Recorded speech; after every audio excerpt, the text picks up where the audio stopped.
শুরুতে আমি বলতে চাই যে আমার ফ্যামিলি সম্পর্কে, আমার ফ্যামিলি খুবই দরিদ্র একটা ফ্যামিলি ছিল। যে ফ্যামিলিতে জাস্ট ৩ বেলা না ২ বেলা ভাত খাওয়া হতো।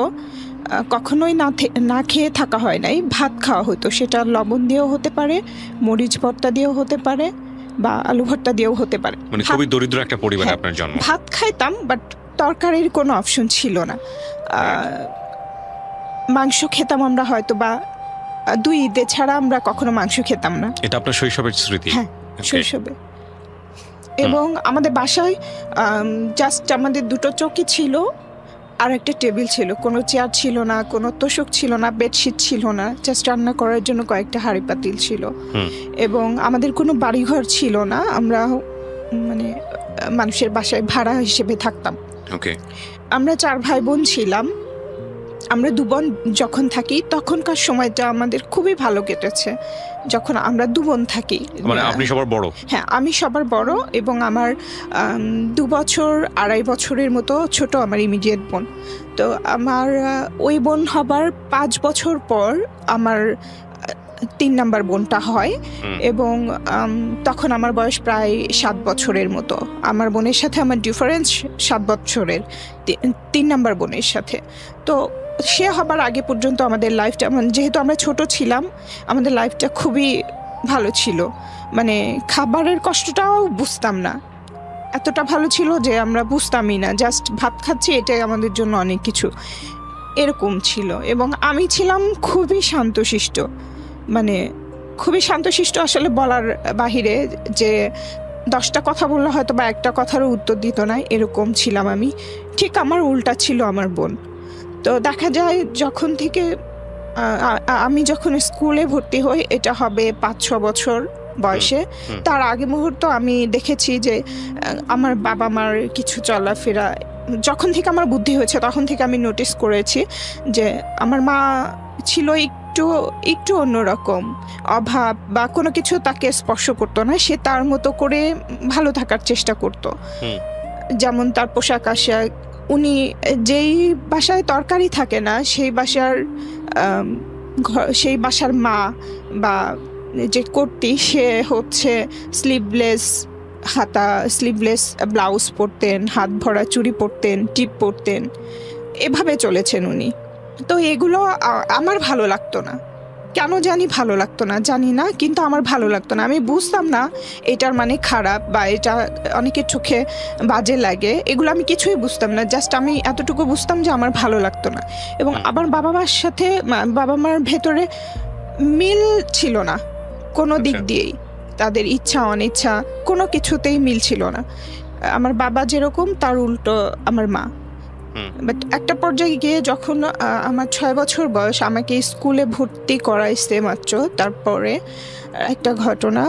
আমার মা বিভিন্ন সময় বিভিন্ন লোকদের সাথে সম্পর্ক করে। সম্পর্ক বলতে আমি বুঝাইছি যে পাতানো সম্পর্ক, যেটাকে বলে অনেকে, যে বাবা ভাই, এই ধরনের সম্পর্ক। তো এরকম সম্পর্ক করতে থাকে। একদিন আমাদের বাসায় তার ভাই বলে একজনকে আনেন। ওনাকে আমরা মামা বলেই ডাকি। তখন জাস্ট আমি একটু বুঝি। তো আমার মা আমাকে ওনার কোলে বসায় দেয়, ওই মামার কোলে। যেটা আমার এমনিতেই খুবই শান্ত ছিলাম, আমার কোনো লোকজন ভালো লাগতো না, কোনো কিছুই আমার ভালো লাগতো না। জাস্ট আমি আমার মতো থাকতে পছন্দ করতাম। এবং তখন থেকেই আমার পড়াশোনার প্রতি একটা ইয়ে ছিল, আমার পড়তে ভালো লাগতো। যেহেতু মানে আমাদের বাসায় টিভি ছিল না, ফ্যান ছিল না, ফ্রিজ ছিল না, কিচ্ছু ছিল না। এবং আমি বাইরের বাচ্চাদের সাথে খেলতামও না। আমার বিনোদন বলতে ছিল বইয়ের পাতা, বইয়ের ভিতরে যে লেখা পড়তাম, ছবি দেখতাম, এগুলোই আমার সারাদিনের বিনোদন। আমার আর কিছুই ভালো লাগতো না। তো আমার মা ওই মামার কাছে আমাকে বসায়। আমার মা দেখছিল যে ওই মামাটা আমার স্পর্শ করছিল, এবং যেটা আমার খুবই বাজে লাগছিল এবং খুবই খারাপ লাগছিল, ভয়ও পাচ্ছিলাম। এবং আমার মনে আছে আমার চোখ দিয়ে পানিও বের হচ্ছিল, বাট আমি আমার মাকে বলতে পারছি না। এবং আমি যখন একটু জোরাজোরি করছিলাম, আমার মা আমাকে ধমক দিয়ে আবার ওনার কাছেই বসায় দিচ্ছিল। এটাই আমার লাইফের ফার্স্ট একটা অভিজ্ঞতা ছিল। আমি অত বেশি না বুঝলেও এতটুকু বুঝতাম। কোন ক্লাসে পড়েন আপনি তখন? তখন আমি মাত্র ভর্তি হয়েছি। মানে Class আপনার মা one। চাচ্ছিল আপনি এই ধরনের অ্যাবিউজ হন বা দেখেও না দেখার ভান করছিল? হ্যাঁ, দেখে না দেখার ভান হোয়াট করছিল। ইন্টারেস্ট? কি ধরনের ইন্টারেস্ট কি থাকতে পারে? আপনি তো এখন ম্যাচিউর। তখন আমি যেটা বুঝতে পেরেছি, সে যাকে ভাই বলছে, সে হ্যাপি থাকলে হয়তো বা সে আমার মাও কোনোভাবে হ্যাপি হবে। In what sense? হাউ? কিভাবে সম্ভব? লজিকটা থাকতে হবে তো। হয়তোবা চাচ্ছিল যে উনি আমার মাকে কিছু টাকা পয়সা দিবে বা একটা ভালো শাড়ি কিনে দিবে বা একটা গহনা কিনে দিবে, এতটা এরকম নিদি? কিছু। এত এইভাবে হয়? এরকমই মানে চাওয়া পাওয়া অনেক বেশি ছিল না যে লক্ষ লক্ষ টাকা হবে, বাড়ি হবে, গাড়ি হবে, এরকম না। জাস্ট এই চাওয়া পাওয়াগুলো ছিল। আর আমার মার একটা নেশা ছিল, উনি হলে গিয়ে সিনেমা দেখা অনেক পছন্দ করতো। তো আমার বাবা যে চাল কিনে রাখতো সারা মাসের, উনি চালটা আগেই কিনে রাখতো, কারণ টাকা শেষ হয়ে গেলে চাল কিনতে পারবে না, তরকারি চিন্তা করতো না, জাস্ট ভাতের ব্যবস্থাটা করে রাখ। এবং আমি দেখেছি আমার মাকে, ওই চাল আমার মা বিক্রি করে দিত, 2 কেজি 1 কেজি এভাবে বিক্রি করে দিয়ে সেই টাকা দিয়ে আমার মা গিয়ে সিনেমা দেখতো। কখনো একাও যেত, অন্য কোনো লোকের সাথেও যেত, আমাদেরকে রেখেই। আমি কোনো চিন্তা করতাম না আমাকে নিয়ে, আমি জাস্ট সারাদিন বই নিয়ে বসে থাকতাম। বাট আমার যে ইমিডিয়েট ছোট বোনটা, ও খুব উচ্ছল, খুব চঞ্চল, খুব জেদি, এরকম একটা মেয়ে ছিল। ও কোনো কিছুরই কেয়ার করতো না, এগুলো বুঝতোও না আর কেয়ারও করতো না। তো যখন এই ঘটনাটা ঘটে আমার সাথে, তখন থেকে আসলে আমার অন্যরকম একটা ফিলিংস কাজ করে সব সময়। মানে এটা খুবই একটা বাজে কাজ। আমার মাথায় শুধু এটাই খেলে যে এটা তো স্বাভাবিক না। আমি বুঝতাম না এটার মানে কি, বাট আমার ভালো লাগতো না। এবং তারপর থেকে আমার কোনো পুরুষ মানুষ দেখলেই আমার ওই কথাটা মনে হতো এবং আমি অ্যাভয়েড করতাম। সেটা ছোট ছোট ছেলে মানুষ হোক, বড় হোক, বৃদ্ধ হোক, সবাইকে আমার একটু অন্যরকম লাগতো। আচ্ছা। তো এই কারণে আমি আরো বেশি হয়ে গেলাম। আমি বাইরে গিয়ে খেলতামও না। তো যখন থেকে আমি যখন স্কুলে ভর্তি হই, আমার আব্বা চায় যে তারপরে থেকে, তখন তো প্রাইমারি স্কুল ছিল, খরচটা নাই বললেই চলতো আর কি, ওরকম কোনো খরচ ছিল না। বাট তারপরেও আব্বা বলতো যে লেখাপড়া করাবে না বা খরচ দিতে পারছে না, মানে খাতা কলম যে কেনার যে বাবা খরচটা। কি করতেন পেশায়? আমার বাবা সিকিউরিটি গার্ড ছিলেন, গভর্নমেন্ট। ওকে। তো তখন দেখা যায় যে আম্মার সাথে আম্মা আবার কাজও করতো, মানে ওই যে তার সিনেমা দেখার যে বিষয়গুলো, এগুলোর জন্য আমাকে কাজ করতে হয়েছে। এবং ফ্যামিলিতেও অনেক সময় খরচ করেছে ওই টাকা থেকে। যেমন উনি হচ্ছে বিড়ি বানাতেন, তারপরে ঠোঙা বানাতেন, এই ধরনের কাজগুলো। তারপর তোষকের ভেতরে যে নারিকেলের ছোবা, এগুলো হচ্ছে হাতুড়ি দিয়ে পিটায় এগুলো করতো। তো তখন থেকে আমি আমার আম্মার সাথে যে খেলার সময়টা, আমার যেহেতু খেলতে ভালো লাগতো না এবং এত অভাব, তো তখন থেকে আমি ট্রাই করছি আমার মার সাথে এই কাজগুলো করার, এবং আমি পারতামও। কিছু টাকা হেল্প হইতো, যেটা দিয়ে আমাকে খাতা কিনে দিত আব্বা। সেই খাতাটা ছিল আগের নিউজ প্রিন্ট, একটু দিস্তা মোটা, ধরে কিন্তু দিস্তা কিনতো। বাজার করতে হতো। সেটা শুধুমাত্র ক্লাসে লেখার জন্য, বাট বাসায় যে অঙ্ক প্র্যাকটিস করতে হয় বা কিছু করতে হয়, ওই খাতাটা কিনে দিত না। আমাকে হিসাব করে খাতা ইউজ করতে হতো।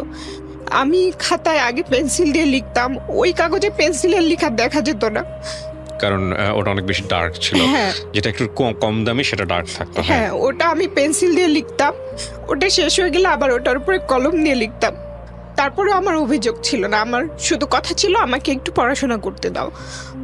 তো তারা দিত। শুরুর দিকে এই নষ্ট চিন্তাগুলো আমার বাবার মধ্যে ছিল না, জাস্ট উনি কজ দেখাতেন, অভাবী ছেলে মেয়েদের পড়াশোনা করে লাভ কি, এরকম একটা কজ দেখাইতেন। কিন্তু আম্মা যে ছোট ছোট ইচ্ছাগুলো পূরণ হতো তার, সেই কারণে উনি চাইতো যে কিছু হলেও বাধা দিত না।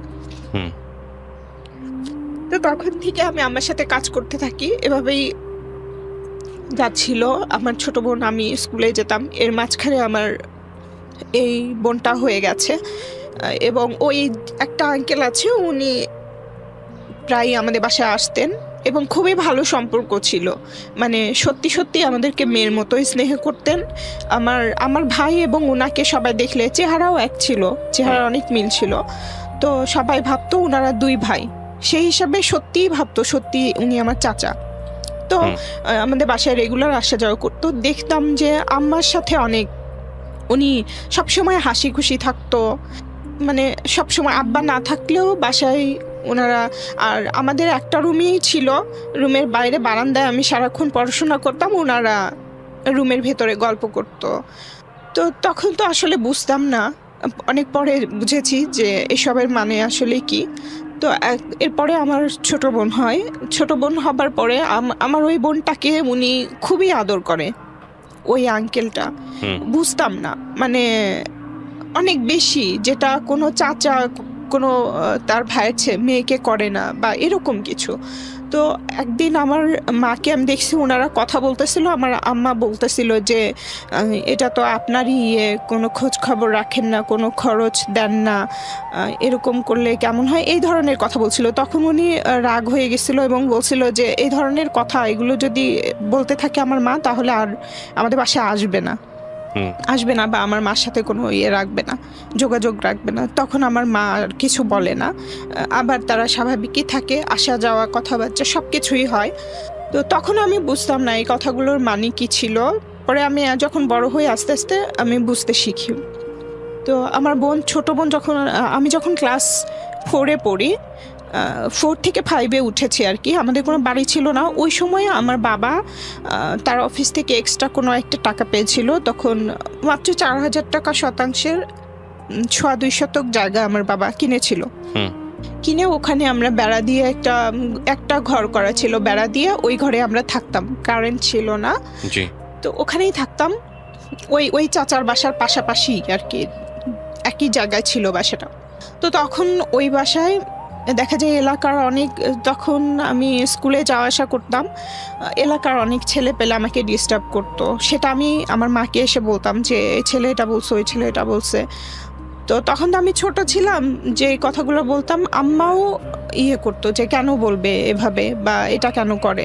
তখন আম্মা আবার যে ওই ছেলেপেলেদের গার্জিয়ানদের জিজ্ঞেস করতো যে আপনার ছেলে এটা করছে ওইটা করছে, নিষেধ করবে। তো এরকম করতে থাকে, এরকম করতে করতে দেখা যায় যে একটা সময় বেশ মোটামুটি একটা ইয়ে হয়ে যায় যে তারা আমাদের উপরে বিরক্ত, যে মেয়ে থাকলে এরকম বলবে, সেটা নিয়ে কমপ্লেন করতে আসবেন কেন, এরকম আর কি।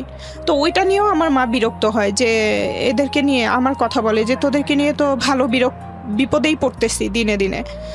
তো একটা সময় দেখা যায় আমার যে আমি আর একটা কথা বলতে ভুলে গেছি, যে আমি আমার বাবার হচ্ছে সেকেন্ড ওয়াইফের মেয়ে, আমরা ছেলে মেয়ে। আমার বাবার ফার্স্ট ওয়াইফ ছিলেন, উনি মারা গেছেন 3টা ছেলে রেখে, ওনার কোনো মেয়ে নেই ওই সংসারে। তো ওই ভাইরা অনেক বড়, আমার মায়ের মতো বয়স বড় ভাইটার। তো যখন আসলে ওই ছোট ভাইয়ের, আমার যে ওই সংসারে আমার বড় মায়ের যে ছোট ছেলে, উনি হচ্ছে আমাদের এলাকাতেই বিয়ে করেছে, ওখানে শ্বশুর বাড়িতেই থাকে উনি। তো উনার হচ্ছে খালাতো শালা, মানে খালা শাশুড়ির ছেলে আর কি। উনি আমাকে আমার বাসায় বিয়ের প্রস্তাব পাঠায়, আমাদের বাসায় আমার আব্বা আমার কাছে বিয়ে করবে আমাকে। তখন আমার আব্বা বলে এত ছোট মেয়ে, মাত্র ক্লাস 5-এ উঠলো, ওকে কি বিয়ে দিব না। আর আমি তো একদমই না, আমি তো পছন্দই করি না কোনো ছেলেপেলেকে, এটাও তো আব্বা বুঝে। তো আম্মাও খুব একটা রাজি না, বিয়ে দিবে না। বাট ওই ছেলেটা অনেক বেশি ডিস্টার্ব করতে থাকে, আমাদের বাসার দরজায় মদ খেয়ে এসে পড়ে থাকে। আপনি তখন কিসে পড়ছেন? আমি তখন ক্লাস 5-এ উঠেছি। আপনাকে বিয়ে করার জন্য? হ্যাঁ।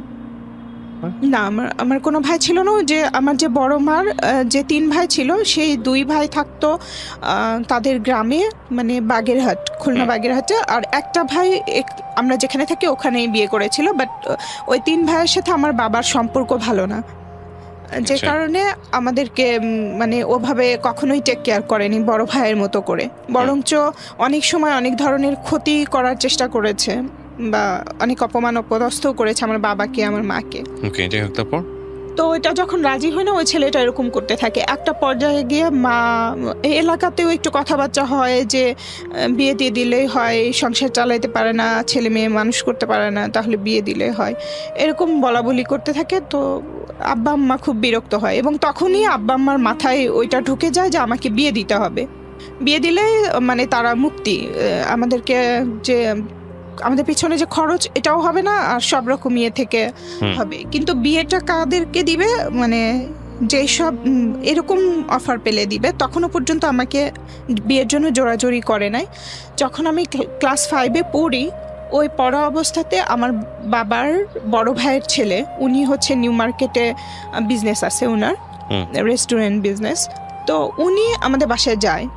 এর মধ্যে বলে থাকি যে আমাদের কোনো আত্মীয় স্বজনদের সাথে আমাদের কোনো যোগাযোগ ছিল না। দাদা বাড়ির আত্মীয় স্বজনের সাথেও না, নানা বাড়ির আত্মীয় স্বজনের সাথেও ওভাবে ছিল না। নানা বাড়ির সাথে একটু ছিল, যেমন আমার একটাই মামা, নানার সাথে আমার আম্মার সম্পর্ক ভালো ছিল না, যে কারণে আমার নানা কখনোই আমাদের খোঁজ নেয় নাই।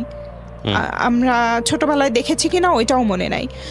কিন্তু ওই মামা যখন আসতো, আমার মা খুবই বিরক্ত হতো, আমাদেরকে বলতো, আমাদের কিন্তু কিছুই ছিল না, তারপরেও দেখা গেছে হাঁড়ি পাতিল এখানে চিপায় লুকা রাখতো, কোনো কাপড় চোপড় থাকলে সেটা লুকায় রাখতো, আর আমাদেরকে বলতো যে আসতেছে শুধু খাওয়ার জন্য আর নেবার জন্য। মানে এরকম একটা ধারণা, তার বাবা বাড়ি সম্পর্কে আমাদেরকে এরকম একটা ধারণা দিত যে তারা তো কোনো কাজে আসবেই না, বরঞ্চ উল্টা আরো নিতে আসতেছে, এরকম একটা ভাব করতো। তো ওনারাও আসতো না, আমরাও খুব একটা যেতাম না, অনেকদিন পর পরে যেতাম। এই নানি বাড়িতেই একটু বেড়াতে যেতাম, হয়তো 1-1.5 বছর পর বা 2 বছর পর 2-3 দিনের জন্য এরকম করে যেতাম। বাট নানা বাড়ি, দাদা বাড়ির কাউকেই আমরা দেখিনি, শুধু গল্প শুনেছি আব্বার কাছে। আমাদেরকে আমরা 2 বোন যখন ছোট, যখন আমার ওই বোনটা আমি যখন হাঁটতে পারি, ওরকম একটা সময় আমাদেরকে নিয়ে গিয়েছিল। এরপরে আর কখনো আমরা কোনো চাচা চাচি, ফুপু, দাদা দাদি কাউকেই দেখিনি এখন পর্যন্ত। না, এখন পর্যন্ত বলতে আমার বাবা মারা যাবার পরে দেখেছি কয়েকজনকে। তো কেউ আসতো না, জাস্ট ওই 3টা ভাই আসতো, হুটহাট করে একসময় চলে আসতো, তারপরে আমার আব্বার সাথে ঝগড়াঝাটি মারামারি করে চলে যেত। তাদের একটা অভিযোগ ছিল, আমাদেরকে মানুষ করো নাই, লেখাপড়া শিখাও নাই, চাকরি দাও নাই, এটা করো না, এটা করো না, এই ধরনের অভিযোগ। এবং বাসায় যা থাকতো, যে কটা জিনিস থাকতো, একটা কাঁথা আছে, কাঁথাটাও নিয়ে চলে যেত, একটা পাতিল আছে ওইটা নিয়েও চলে যেত, এরকম করতো। আর ওগুলো করতে গেলে যখনই আব্বা আম্মা বাধা দিত, তখনই মারামারি হতো। জাস্ট আমরা 2 বোন দরজায় চিপায় দাঁড়া দেখতাম যে এরকম বাবা ছেলে বা আমার মা এরকম ঝগড়াঝাটি মারামারি হচ্ছে। মানে চরম অসুস্থ পরিবেশ বলতে যেটা বোঝায়, অসুস্থ পরিবেশ। তো ওই ভাইটা হঠাৎ করে কেন জানি উনি বগুড়া, মানে আমাদের হোম ডিস্ট্রিক্টে যায় আর কি। উনার বাবাও এই অফিসেই চাকরি করতেন, আমার বাবা যে অফিসে করেন ওই অফিসেই চাকরি করতেন। উনি মারা গেছেন, উনি আগে ওখানেই ছিলেন, মারা যাবার পরে ওই ফার্স্ট মনে হয় উনি গিয়েছিলেন। তখন আমি ক্লাস 5-এ পড়ি, এবং আমাকে দেখার পরে আমাদের ওই অভাব অনটন যখন আব্বা বলতে থাকে এরকম লেখাপড়া করতে চায়, অনেক ভালো স্টুডেন্ট, অনেক ভালো রেজাল্ট করে। এর মধ্যে আমি যখন ক্লাস 4-এ উঠি, 1 থেকে 4-এ, তখন আমার রোল হয় 1, যেটা সবাই আমাকে অনেক উৎসাহ দিচ্ছিল, অনেক প্রশংসা করছিল, আদর করছিল। অতটা না বুঝলেও এটা বুঝতাম যে আমি ভালো একটা কিছু করেছি, এই জন্য আমাকে, মানে ওইটা আমার জন্য ইন্সপায়ার হয়েছিল। আমার লেখাপড়ার প্রতি তখন আরও আগ্রহ বেড়ে যায়। তো আব্বা এরকম বলতে থাকে যে ও তো অনেক ভালো স্টুডেন্ট, লেখাপড়ার খরচ দিতে পারি না এসে। তখনও আমার ওই চাচা বলে, তাহলে আমি আপনাকে, এর মধ্যে আবার আমাদের ওই বাড়িটা বিক্রিও করে দেওয়া হয়। আব্বা অনেক টাকা লোন করে ফেলে। আমার আব্বা খুবই বেহিসাবে একজন লোক, উনি মনে হয় তখন বেতন পেতেন হয়তো বা 1500 বা 1200 এরকম, বাট খরচ করে ফেলতো 3000 3,500 টাকার মতো, শুধুমাত্র তার চা আর সিগারেট। এবং উনি একা চা খেতেন না, একা সিগারেট খেতেন না, 3-4 জন মিলে বসতেন, সেটার উনি বলতেন যে লিখে রাখো, এভাবে বাকি জমা হয়ে যেত।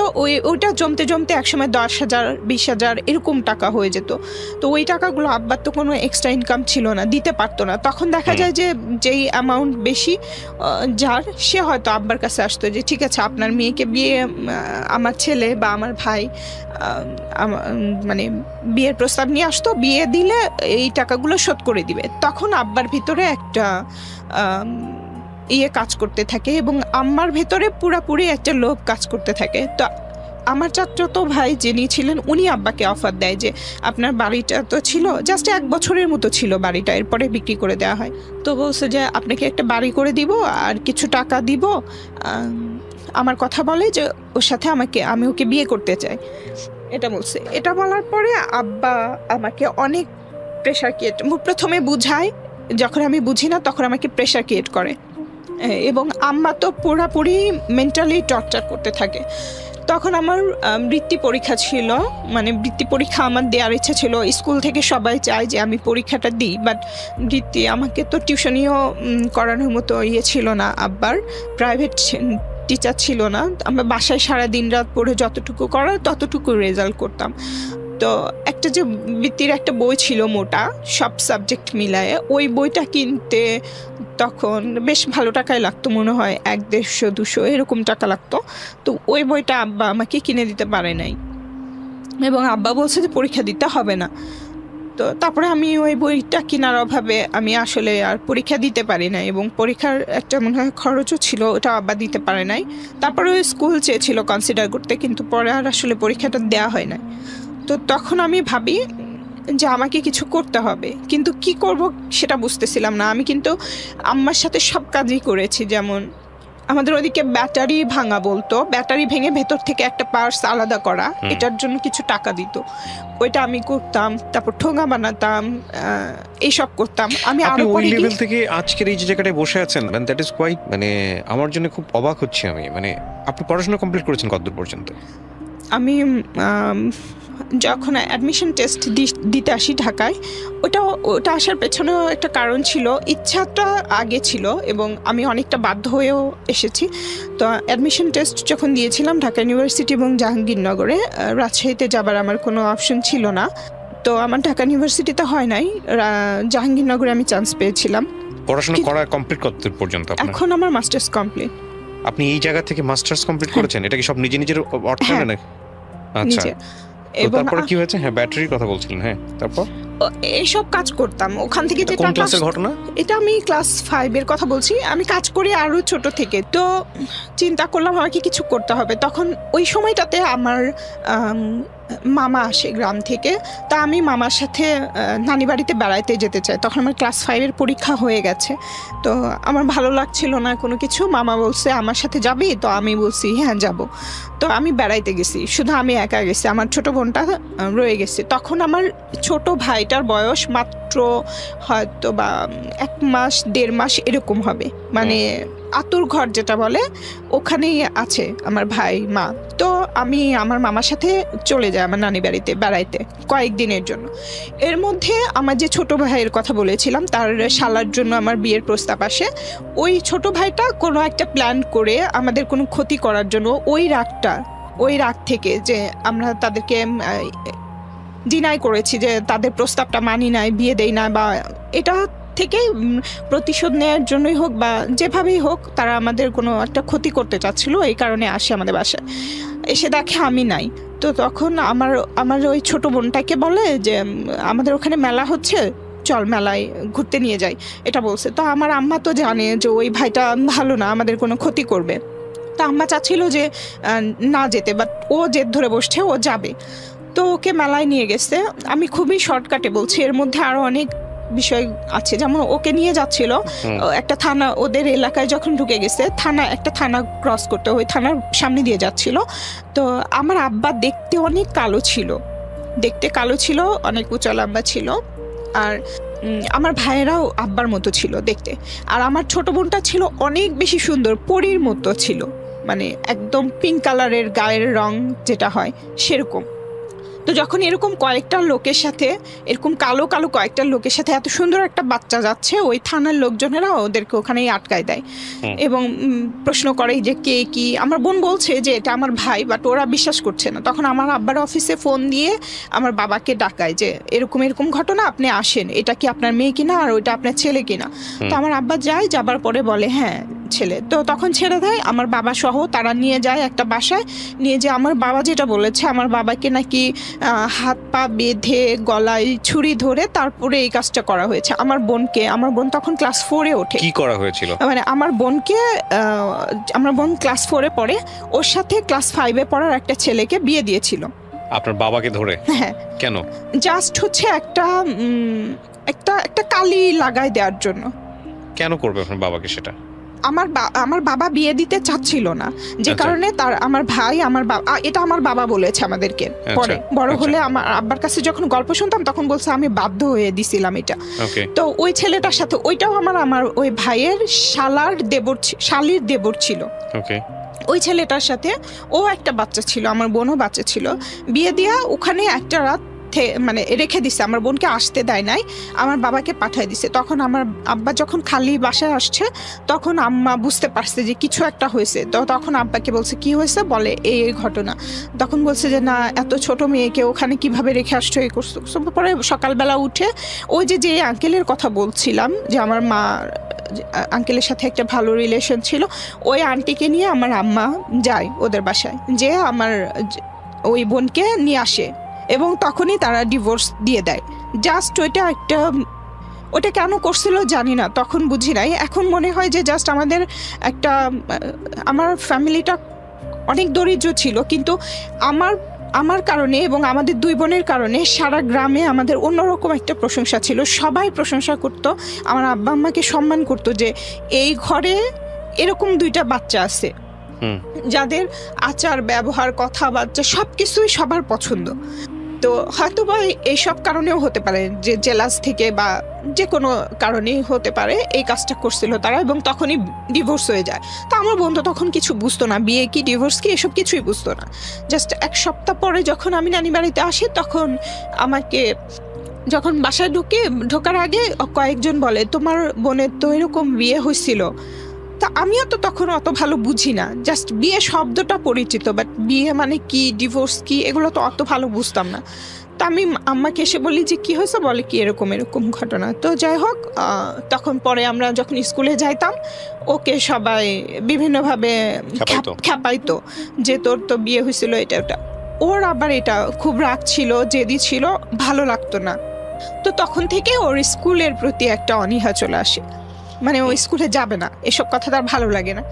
তো এরকম করতে থাকে, বাট আমি তো ছাড়বো না। তো স্কুলে যাইতে থাকলাম আমি, সবকিছু এভাবে চলতেছিল।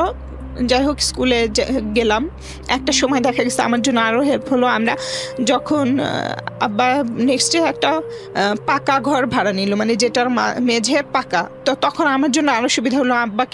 আব্বা আমাকে চক কিনে দিত, আমি পাকার মধ্যে অঙ্ক করতাম, মানে অঙ্কটা বিশেষ করে কাপড় দিয়ে মুছে আবার করতাম। এটা আমার জন্য অনেক বড় একটা সুযোগ ছিল ওই পাকা বাসাটা ভাড়া নেবার কারণে। এভাবেই পড়াশোনা হচ্ছিল, মানে রেজাল্টও খুব ভালো হচ্ছিল।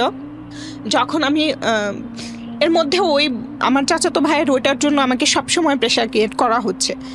তো যাই হোক, আমি তখন পরিচিত একটা মামা ছিল, ওই মামারাও চাইতো যে আমাকে ভালো একটা কোনো জায়গায় বিয়ে দিবে, যেটার বিনিময়ে তারা সবাই বেনিফিটেড হবে। মানে দেখা গেছে বড় একটা টাকা দিবে, সেখান থেকে ওই মামা, মানে ওই যে পাতানো মামা, এটা হচ্ছে আর একটা পাতানো মামা, ওনারা বিহারি ছিল। আমার আব্বাও পছন্দ করতো ওনাকে, আম্মাও পছন্দ করতো। উনি একটা মেজরের সাথে সম্পর্ক নিয়ে আসছিল যে এই মেজরটা একটা বউ আছে, বাট এখানে একটা বিয়ে করবে, বিনিময়ে আপনাদেরকে অনেক কিছু দিবে। হ্যাঁ, এটা বলে। তখন আব্বা আম্মা রাজি হয়ে যায়।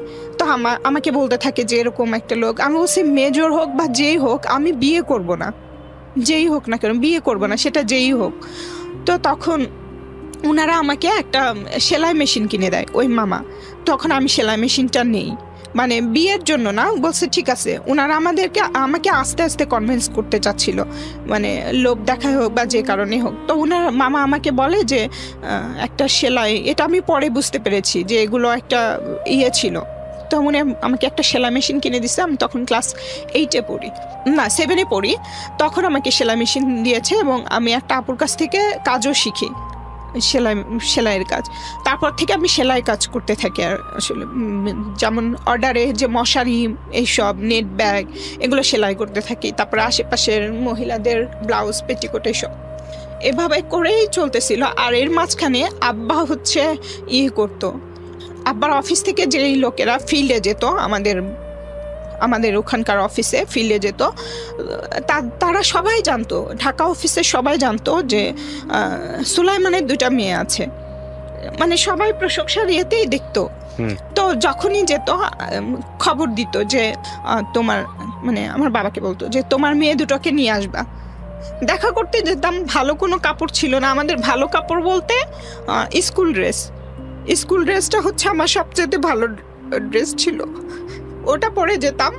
তখন আব্বা তাদের কাছ থেকে সিম্প্যাথি নেবার চেষ্টা করতো, বলতো যে তোমার মেয়েরা তো লেখাপড়া অনেক ভালো শুনেছি, তো কি অবস্থা? বলে কি না স্যার পড়াইতে পারি না, পড়াশোনা বন্ধ করে দিব, এটা সেটা অনেক ধরনের কথা বলতো। তখন ওনারা আব্বাকে কিছু টাকা দিয়ে যেত।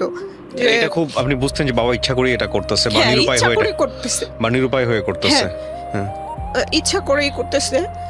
তো ওই টাকাগুলো আব্বা নিত, বাট ওই টাকাগুলো আমার পিছনে খরচ করতো না। দেখা গেছে 500 টাকা 1000 টাকা আমার বই কেনার জন্য দিত বা একটা ড্রেস কেনার জন্য দিত, কিন্তু আব্বা আমাকে দিত না।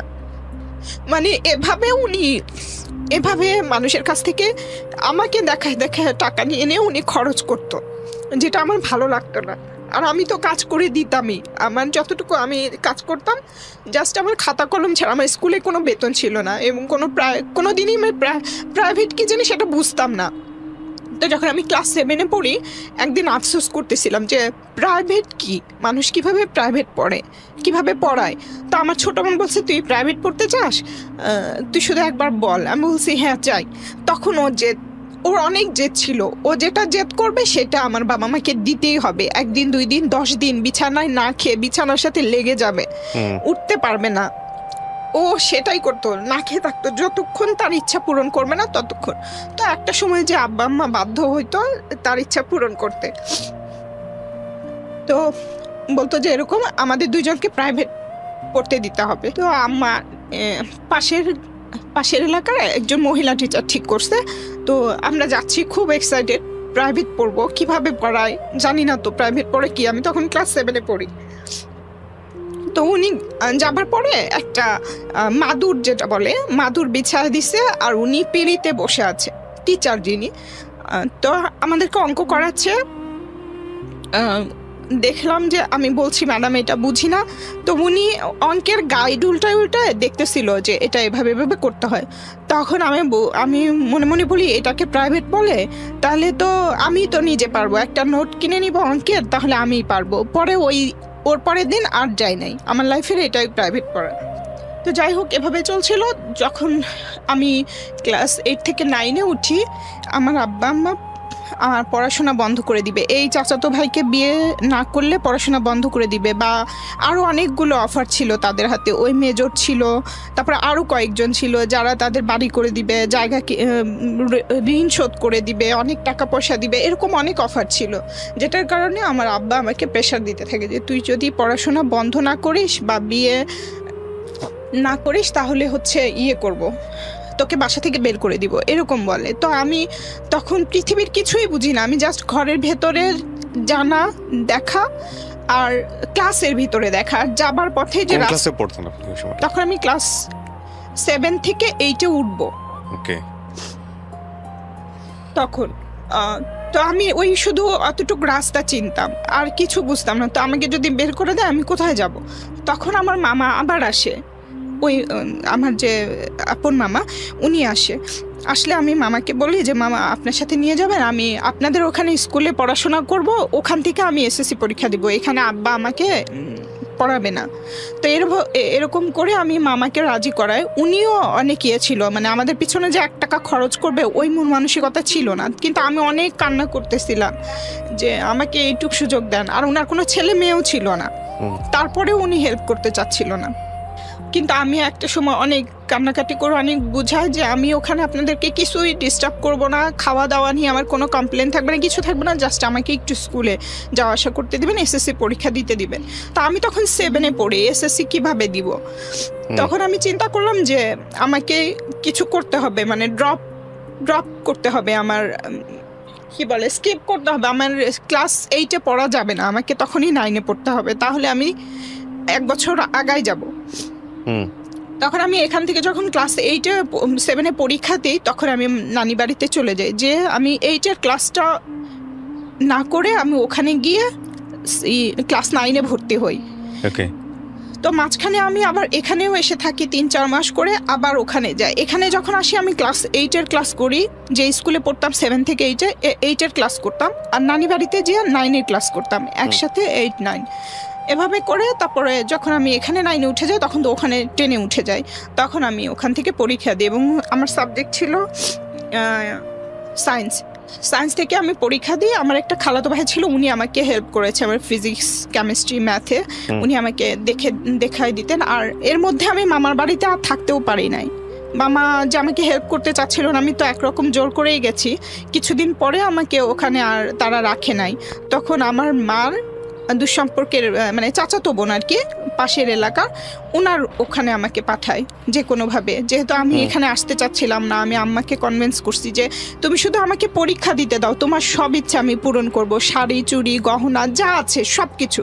এবং আমার মা দেখছি যে কোনো একটা মহিলাকে যদি কেউ সালাম দিত, মুরব্বী মহিলা বা ভদ্র মহিলাকে যদি কেউ সালাম দিত, এটা নিয়ে আমার মার খুব কমপ্লেন ছিল।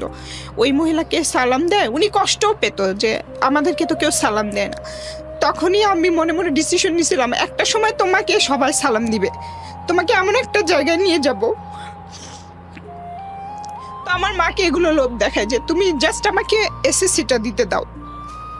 তো আম্মা কোনো রকমে রাজি হয়, রাজি হবার পর তার ওই বোনের বাসায় রাখে, ওখানেই থাকি। ওখান থেকে আমি পরীক্ষা দিই, খুবই ভালো রেজাল্ট হয়। তখন আমি তো 1 বছর আগে পরীক্ষা দিলাম, 2001-এর পরীক্ষা 2000-এ দিয়ে দিলাম। তখন আমার ফার্স্ট ডিভিশন, দুটোতে লেটার ছিল। তো এখন তো আর ওখানে থাকতে পারবো না, তারপরে আবার চলে আসি রেজাল্টের পরে আমাদের বাড়িতে চলে আসি। আসার পরে সবাই আব্বাকে অনেক বাহবা দিচ্ছিল, অনেক প্রশংসা করছিল, তোমার মেয়েকে ডাক্তার বানাও, এটা বানাও, ওটা বানাও, অনেকে বলতেছিল। আমারও ইচ্ছা ছিল, বাট সামর্থ্য তো আমাদের ছিল না। তা আমার ইচ্ছে ছিল কোনো রকমে জাস্ট পড়াশোনাটা কন্টিনিউ করা। তো আমি আর্টসে ভর্তি হতে চাচ্ছিলাম, তখন আব্বা আমাকে ভর্তি করাইতে নিয়ে গেছে। যে স্কুলে আমি পড়তাম ওই স্কুলেই কলেজ আছে, স্কুল অ্যান্ড কলেজ। তো স্যারেরা বলে যে না, ও এত ভালো স্টুডেন্ট, ওকে কেন আর্টসে ভর্তি করাবেন, সায়েন্সে ভর্তি করেন, ওর কোনো বেতন লাগবে না, কিচ্ছু লাগবে না, আমরা সব দিক দিয়ে সবভাবে হেল্প করবো। আমি আব্বাকে নিষেধ করতেছিলাম, কিন্তু আব্বা ওই মুহূর্তে স্বপ্ন দেখতেছিল যে তার মেয়ে ডাক্তার হবে, তার অনেক টাকা হবে, এরকম কিছু। তো আমাকে সায়েন্সে ভর্তি করায়। তো প্রাইভেট ছাড়া তো আমি সায়েন্সে ভালো করতে পারবো না, তারপরে বাসায় এত মেন্টাল টর্চার। তো যাই হোক, কোনো রকমে এভাবে পড়াশোনা করতেছিলাম, সারা দিন রাত পড়তাম, বুঝে হোক না বুঝে হোক পড়তে থাকতাম।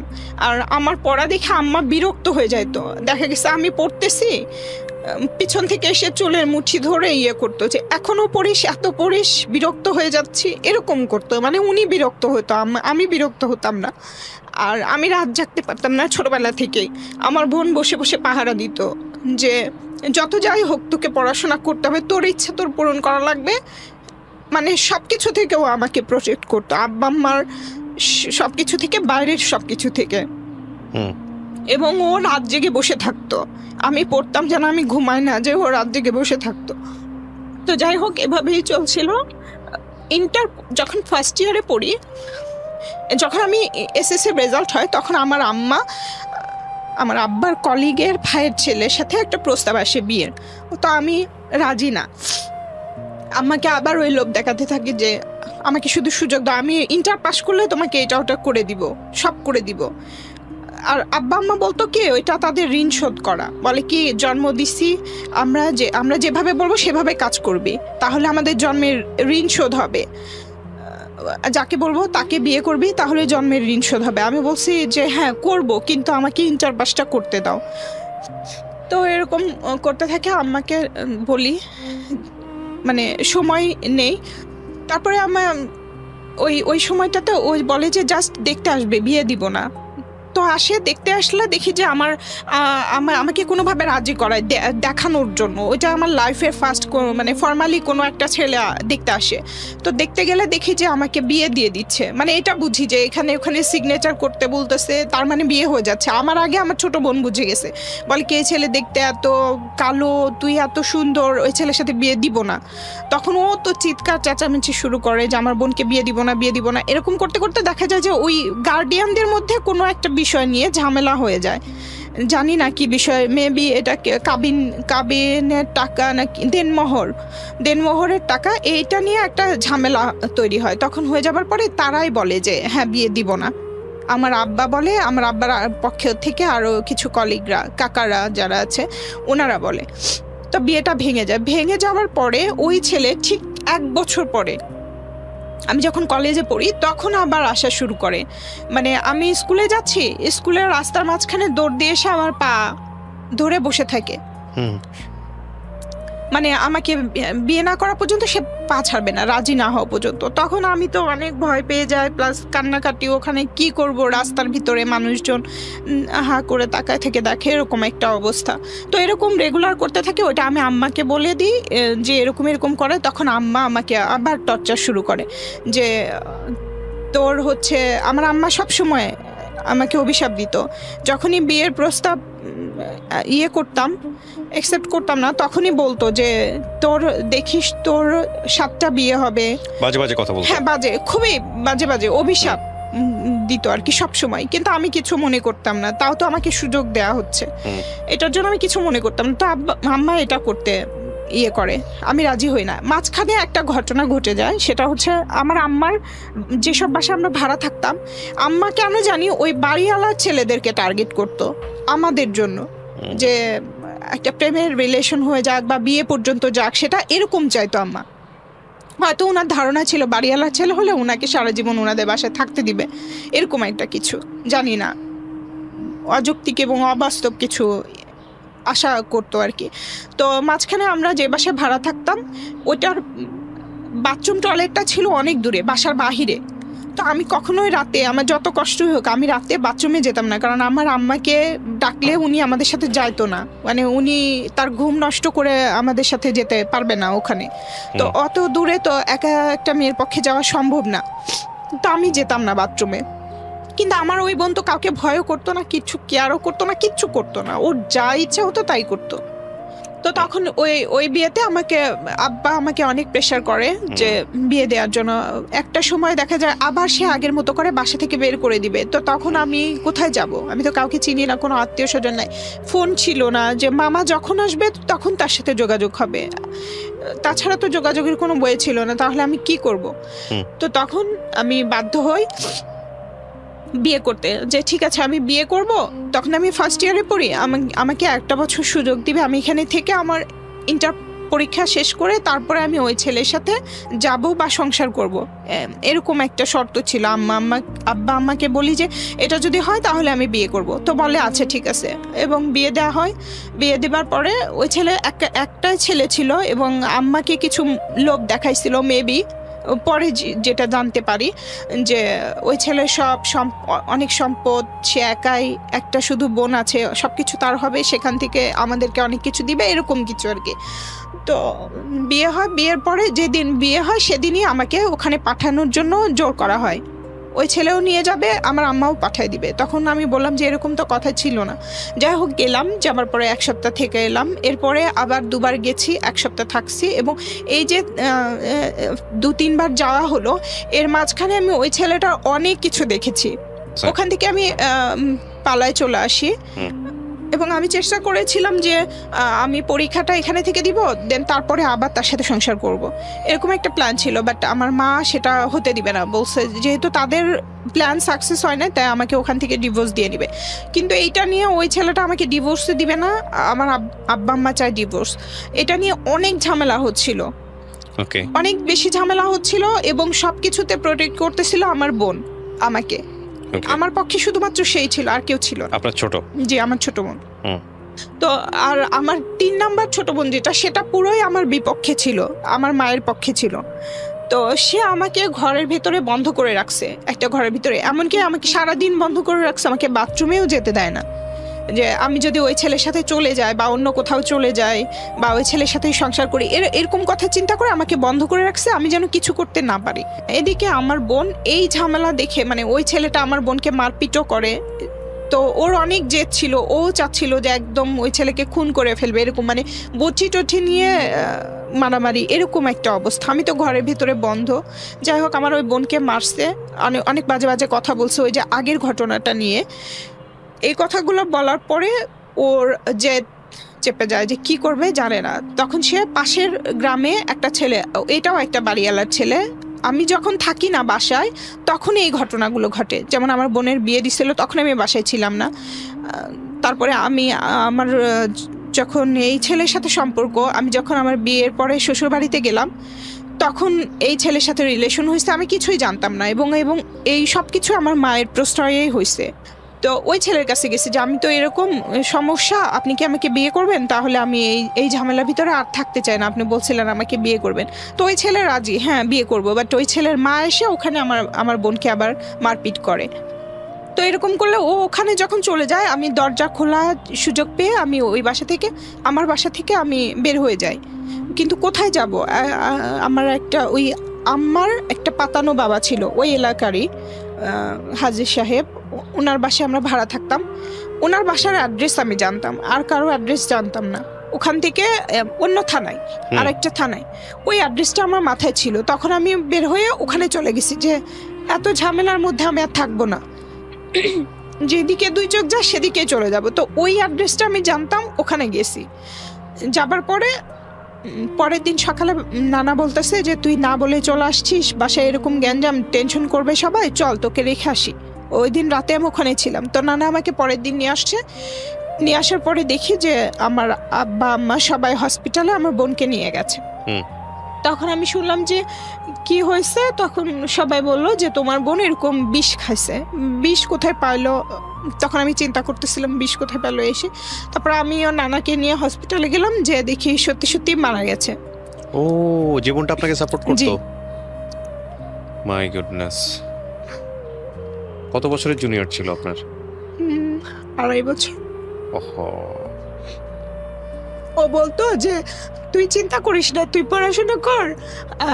আমিও তো পড়াশোনা, আমি ভালো রেজাল্ট করি না, বাট পড়াশোনা যদি করি বা বড় হয়ে যদি কোনো কাজ করি, তাহলে সুন্দর একটা শোকেস বানাবো, আর সেই শোকেসের ভিতরে তোকে ঢুকায় রাখবো, তাহলে আর কেউ বিয়েও করতে পারবে না। পরেও মারা গেছে। তারপরে যাই হোক, মারা যাবার পরে দাফন হয়েছে, পোস্টমর্টম করতে চাইছিল আমার আম্মা আর ছোট বোন। এরা পোস্টমর্টম করতে দেয়নি। এরা পুলিশকে কি যেন বলছে, পুলিশরা আর পোস্টমর্টম করে নাই। কি বলছে জানি না, শুধু সবাই বলতেছে তোমার বোনের এত বুদ্ধি, ওর একটা কথাই পুলিশ আর পোস্টমর্টম করলো না। তারপরে এলাকার কয়েকজন মহিলা, মানে এলাকার বলতে যে বাসা আমরা ভাড়া থাকতাম, ওই বাড়িওয়ালার বোন, উনি অনেক উঁচা লম্বা, ওনার 3টা মেয়ে আছে আমাদের মতো, আম্মার মতোই বয়স। উনি এসে বলতেছে তোমার বোনের এত জেদ আর এত শক্তি, আমরা 3 জন মহিলা মিলায় তাকে চেষ্টা করছি বমি করানোর, সে বমি করবে না। দাঁতের সাথে দাঁত লাগা রাখছে, 3টা মহিলা দাঁত ধরে টানাটানি করতেছে, একজন বুকের উপরে বসে আছে, 2 হাত ধরে আছে 2 জন, তারপরেও শক্তিতে তার সাথে পারতেছিল না। তো তখন আমি বুঝছি যে কতটা জেদ আর রাগে সে মারা গেছে বা বাধ্য হয়েছে। তো পরে যখন আম্মার কাছে জিজ্ঞেস করলাম যে আম্মা কি হয়েছিল, আমাকে একটু বলো, তখন বলতেছে যে এই সব ঘটনা, ওই যে আমার বোনকে মারছে, তারপরে ওই বাড়িওয়ালার বোন ওই পাশের গ্রামে গেলে মারছে বা মারপিট করছে, এটা নিয়ে মেম্বারের কানে গেছে, মেম্বার বিচার করতে আসছে। আসার পরে মেম্বার অনেক আজে বাজে কথা বলছে। ও রাগের চোটে হচ্ছে ঘরের ভিতরে ঢুকে এটা খাইছে, আমার আম্মা আমাকে বলতেছে। তখন আমি বললাম তাহলে ও ঔষধ পাইলো কোথায়? বলতেছে কে জানে কোথায় পাইছে, হয়তো কারো কাছ থেকে আনছে বা ওই ছেলেই দিছে যে খেয়ে মরে যাও, এরকম কিছু। সো আম্মা যেভাবে বলছিল ঘটনাটা যে এভাবে মারা গেছে, আমার কোনোভাবে বিশ্বাস হচ্ছিল না, কারণ আমাদের দরজাটা ছিল অনেক নড়বড়ে এবং চারপাশের যে বর্ডারটা ওইটা টিন দেয়া ছিল, টিনের বেড়া ছিল যেটাকে বলে। তো ওইটা আমার আম্মা এক ধাক্কা দিলে দরজাও ভেঙে যেত। আমার বোন নাকি বলছে যে এভাবে আমাকে বাজে কথা বলতেছে, আমি বিষ খেলাম আম্মা, আমি বিষ খেলাম, আমি মরে গেলাম, এরকম বলছিল। তো তখনও নাকি আম্মা বলছে আমি অনেক ধাক্কি করছি, দরজা খোলে নাই, ভাঙতে পারি নাই। ওই মেম্বার সাহেবকেও বলছে, সেও ভেঙে দেয় নাই। সে আরও অনেক আজে বাজে কথা বলে গেছে, এটার জন্য সে রাগ করে বিষ খেয়ে ফেলছে। আমি বলছি বিষ কোথায় পাইলো? বলে কি জানি না কোথায় পাইছে, ও হয়তো বাইরে গেছিল, ওখান থেকে কোথাও থেকে কিনে নিয়ে আসছে, এরকম বলতেছিল। কিন্তু আমার বিশ্বাস হচ্ছিল না। বাট আমার কাছে তো কোনো প্রমাণ নাই, কারণ উনি আমাকে এবং আমার বোনকে অনেকবার এরকম সুযোগ করে দিয়েছে যে যখনই তাদের সাথে করতাম না, তাদের মতের সাথে একমত হতাম না, তখনই বলতো যে ফ্যানের সাথে গলায় দড়ি দিয়ে মারা যা, তারপরে ওইখানে ইঁদুরের ঔষধ আছে খেয়ে মারা যা, এরকম বলতো, কিন্তু আমি কখনোই ওইগুলো চিন্তা করি নাই। হুম। আমার ওই বোন অনেক জেদি ছিল, ঠিক আছে, বাট এরকম একটা কাজ করবে ওটা আমার বিশ্বাস হচ্ছিল না। হুম। তো যাই হোক, যেহেতু হয়ে গেছে এখন তো কিছু করার নাই, আর আমার কথা বললেও তো কেউ তো বিশ্বাস করবে না, তো আমি কিছু বলি নাই। এবং আমার মা খুবই স্বাভাবিক কি ছিল, আব্বা একটু কষ্ট পাইছিল, বাট মা দেখা গেছে কয়েকদিন পরে খুবই স্বাভাবিক। এবং পরে যখন আমার বোন মারা গেল, এরপরে আমি ডিসিশন নিলাম যে আমি ডিভোর্স দিয়ে দিব, এই রিলেশন আর কন্টিনিউ করব না। তখন আম্মাকে বললাম, বলার পরে ডিভোর্স হয়ে গেল। ডিভোর্স হবার পরে যেই বাসাতে আমার বোন মারা গেল, ওই বাসার বাড়িওয়ালার ছেলে। ডিভোর্স বলতে আপনার ডিভোর্স হলো? হ্যাঁ, আমার ডিভোর্স হয়ে গেল। এটা আপনার বিয়ে হয়েছিল কত বছর ঠিক বয়সে? 13 মাস পরে ডিভোর্স হলো। না, বিয়ে হয়েছিল কত বছর বয়সে আপনার? তখন আমার 16 বছর সামথিং, 17 বছর বয়স। 13 মাস পরে আপনার ডিভোর্স হয়ে হ্যাঁ, 13 মাস পরে আমার ডিভোর্স হয়ে গেল। তখন আপনি কিসে পড়তেন? তখন আমি ইন্টার সেকেন্ড ইয়ারে পড়ি। ওকে, ডিভোর্সের পর মানে আপনি কি পরীক্ষার পড়াশোনা আগে। কন্টিনিউ করলেন? হ্যাঁ, পড়াশোনা ডিভোর্সের পরে আমি পড়াশোনা কন্টিনিউ করতাম বলতে, আমার বোন যখন মারা গেল তখন আমার মাথায় একটু প্রবলেম হচ্ছিল, মেন্টালি সমস্যা হচ্ছিল, আমি কোনো কিছু মনে রাখতে পারতেছিলাম না, আমি সবসময় অসুস্থ ফিল করতেছিলাম, একটু অন্যরকম, মানে পাগল কেমন হয় জানি ইউ না। Being shocked? হ্যাঁ, তো আমার কোনো কিছুই কাজ করতেছিল না, পড়াশোনাও না, কোনো কিছুই না। তো আমি তো সায়েন্সে ছিলাম, পরীক্ষা দিলাম, আমার ফিজিক্সের রেজাল্ট খারাপ আসলো। তখন ওই বাড়িওয়ালা আন্টিরা আমাকে অনেক সাহস দিল যে তুমি আবার একবার পরীক্ষা দাও, ঠিক হয়ে যাবে। আমি আবার পরীক্ষা দিলাম, আবার আমার রেজাল্ট খারাপ হলো। মানে আমি কোনোভাবে করতে পারছিলাম না নিজেকে। তো যাই হোক, এর মধ্যে কি হলো, ওই আমি ডিসিশন নিলাম যে না, এভাবে করলে তো হবে না, আমাকে পড়াশোনা করতে হবে, কিছু একটা করতে হবে, নিজের পায়ে দাঁড়াতে হবে। তো আমি বললাম যে ঠিক আছে, আমি নেক্সট টাইম আমি কমার্সে ভর্তি হব, আবার নতুন করে স্টার্ট করব। মাঝখানে তো আমি সেলাইয়ের কাজ করেই যাচ্ছি, আমি কমার্সে ভর্তি হলাম।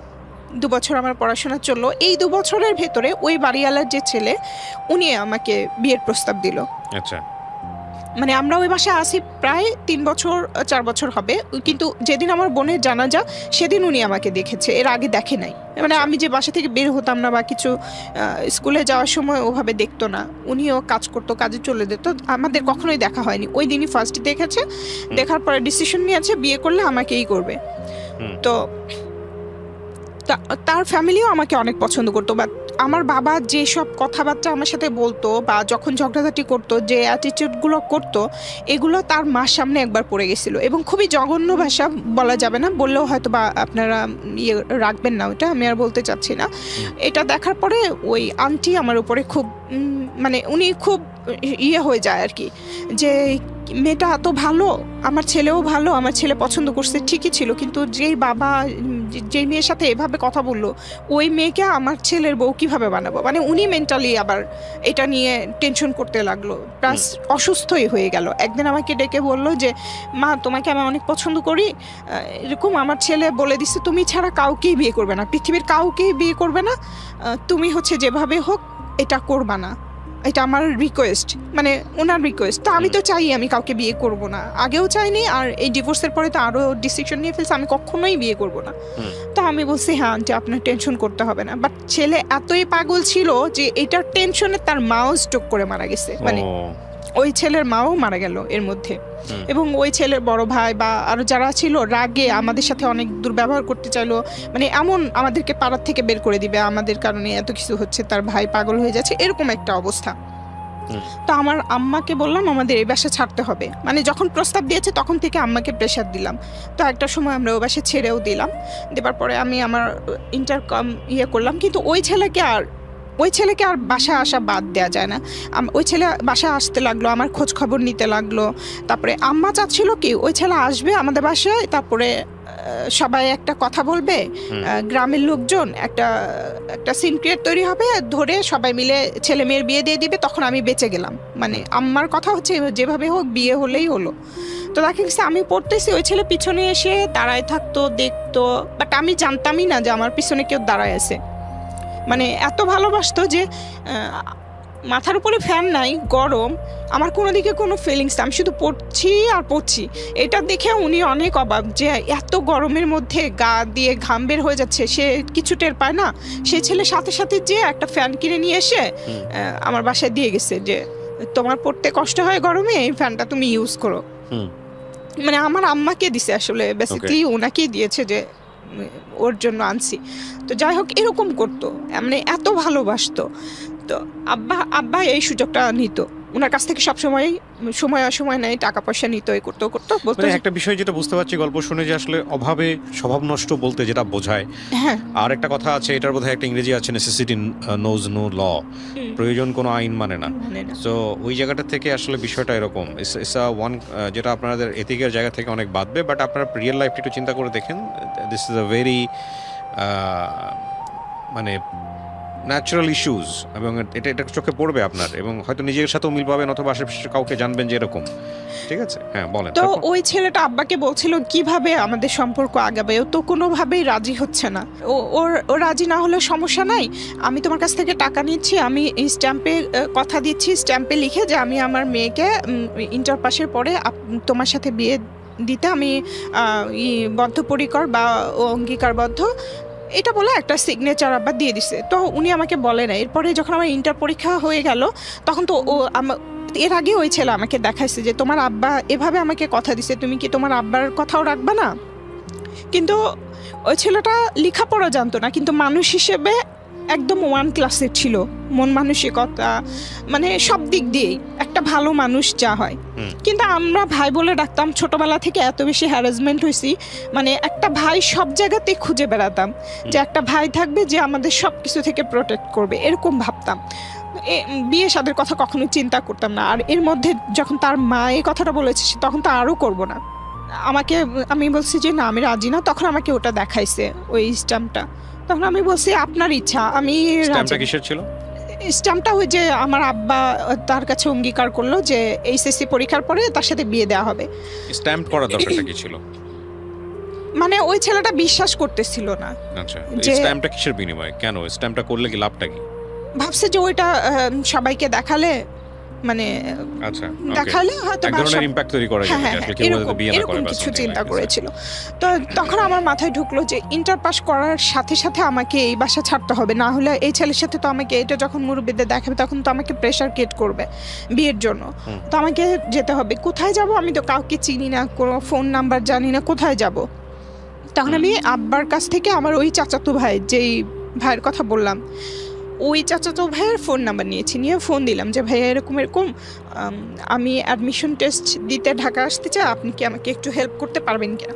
তো তখন উনি এক বাক্যে রাজি হয়ে গেল যে হ্যাঁ ঠিক আছে, হেল্প করতে পারবো। পরে আসলাম, ঢাকায় আসলাম, বলছে যে তুমি শুধু ভাড়ার টাকাটা ম্যানেজ করে চলে আসো, এরপরে আমি দেখব, এটা বলছে।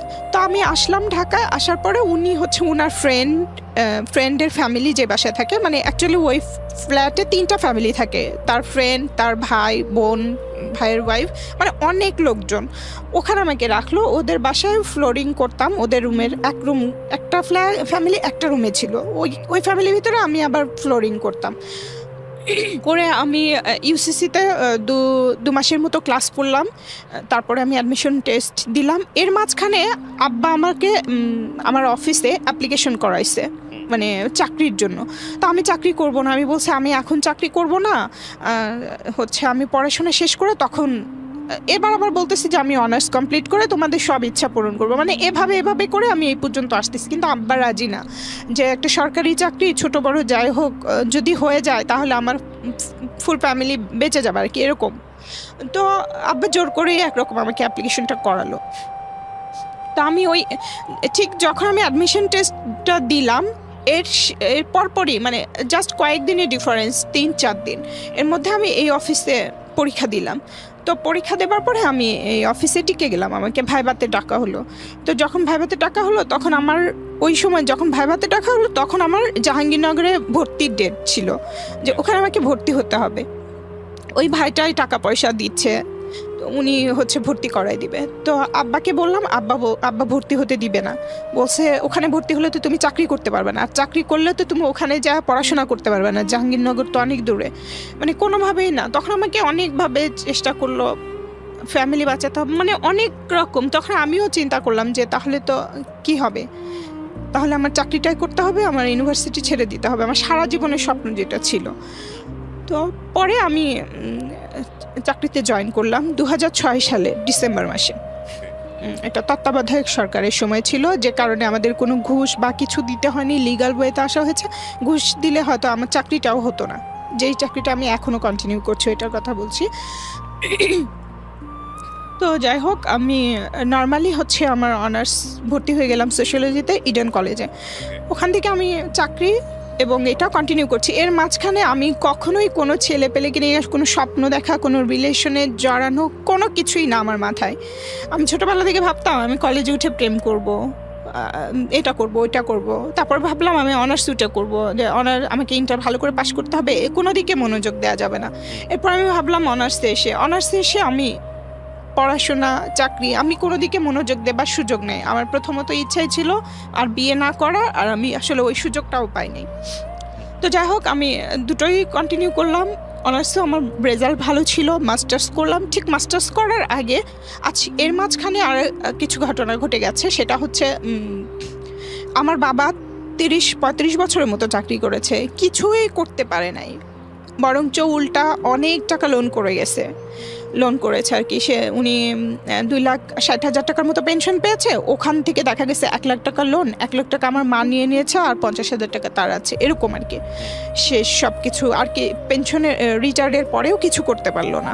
তো আমি যখন জয়েন করেছি তখন আমার মা বাবাকে যে কথা দিয়েছিলাম যে তোমাদের সব ইচ্ছা আমি পূরণ করব, শুধু বিনিময়ে আমাকে একটু পড়াশোনা করতে দাও, তো ওইটাই তারা বারবার মনে করাই দিচ্ছিল। আমাদের ঋণ শোধ করবি না, আমাকে জায়গা কিনে দিবি না, বাড়ি করে দিবি না, এরকম সারাক্ষণ আমার মাথা খেয়ে ফেলছিল।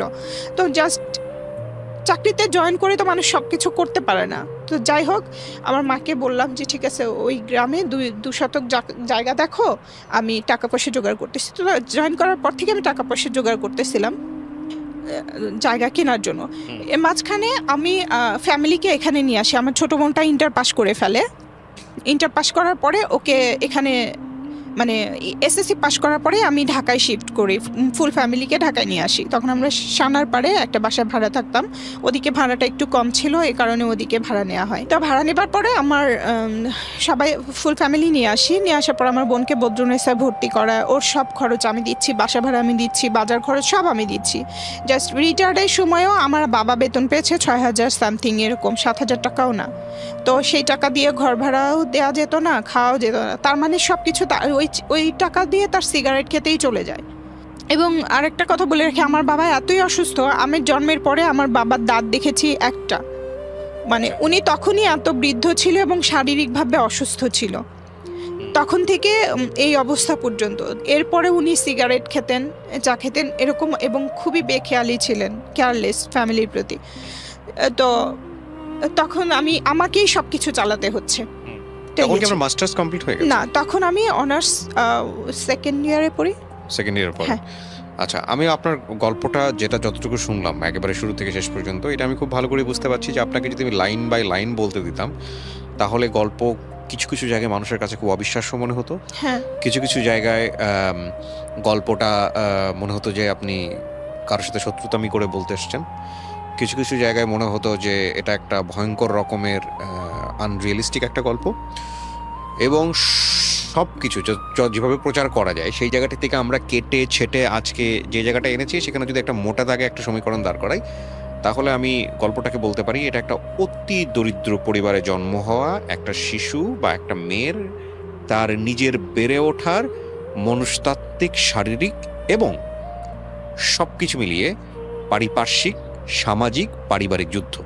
ডেফিনেটলি আপনি ওইরকম একটা পরিবার থেকে এসে যদি আপনি ইডেন কলেজের মতো জায়গাতে সোশিওলজিতে মাস্টার্স আমি কমপ্লিট করে পরে থাকেন, ঢাকা ইউনিভার্সিটি থেকে মাস্টার্স করেছি। পরে আপনি যদি ঢাকা ইউনিভার্সিটি থেকে মাস্টার্স করে থাকেন, তাহলে আমি মনে করি যে আপনি হিমালয়ের চূড়ায় বেশ কয়েকবার উঠেছেন। এটা হচ্ছে আমার জায়গা থেকে এবং বলা। এটাই আমার মা এবং বোন আর ভাই এখন সহ্য করতে পারছে না। আমার মা দ্যাটস ফাইন, ওটা ফ্যামিলি ডিলেমাতে না যাই আমরা। অনেক কিছু আছে যেগুলো হয়তো আপনার বললে এটা ফ্যামিলিগতভাবে এরা যত কিছু এটা কেন বলছি স্যার, আমি এখানে একটু বলতে চাই, যখন আমি আমার এই গভর্নমেন্ট কোয়ার্টারটা পাই, এর মধ্যে কিন্তু আমার বোনের চাকরি হয়ে গেছে এখানে। আমি আপনাকে একটা কথা বলি, আমি আপনার গল্পে যদি কোনো মেসেজ বের করতে চাই, আপনি যেটা বলছিলাম, আমি তো ইন্টারাপ্ট করছি কারণ আমি জানি আপনার গল্প যদি আমি বলতে দিতে চাই আপনার ঘন্টার পর ঘন্টা চলে যাবে, বলা শেষ হবে না।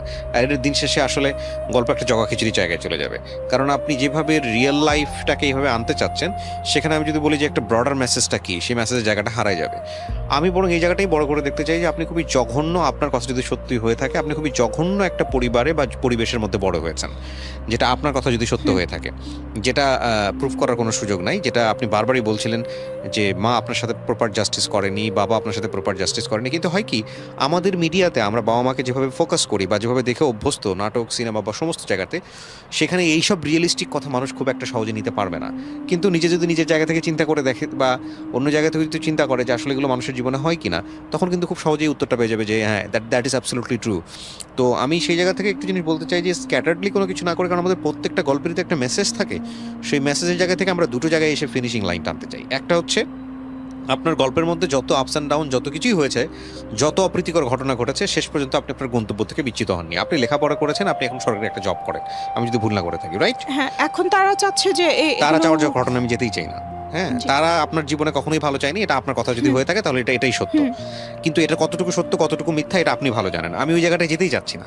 আমি যেতে চাচ্ছি যে আপনার এই চাওয়া না চাওয়া এই রকম তিক্ত পরিবেশের মধ্যে আপনার কথা যদি সত্য হয়ে থাকে, আপনি মাস্টার্স পাস করেছেন ঢাকা ইউনিভার্সিটি থেকে, অনার্স করেছেন ইডেন থেকে, এবং শেষ পর্যন্ত আপনি একটা গভর্নমেন্ট জব করছেন, রাইট?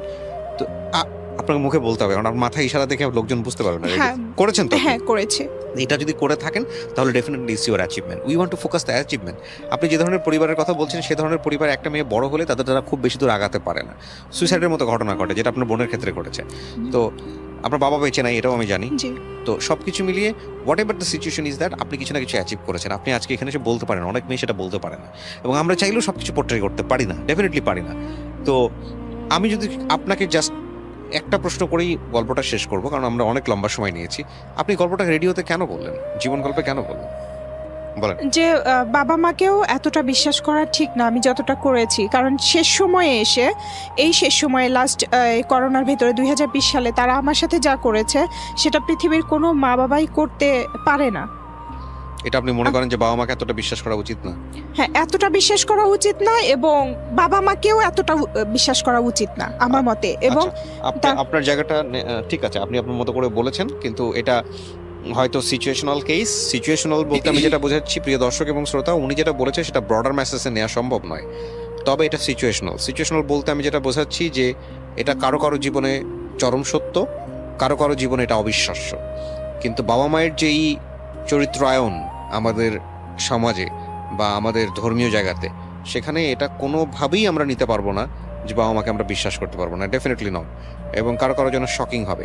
তবে এটা ঠিক যে আমরা যদি, যেহেতু আপনার এই অনুষ্ঠানটা সব শ্রেণীর মানুষ শুনবে, সেজন্যই আমার ইন জেনারেল কথাটা বলা। হ্যাঁ, কিন্তু আপনার অভিজ্ঞতা থেকে আপনি হয়তো আপনার বাবা মাকে যেভাবে চিন্তা করেছেন সেটাই আপনি বলেছেন, কিন্তু জি, পৃথিবীতে অসংখ্য সন্তান আছে যারা আমি সব আপনার বাবা মার কথা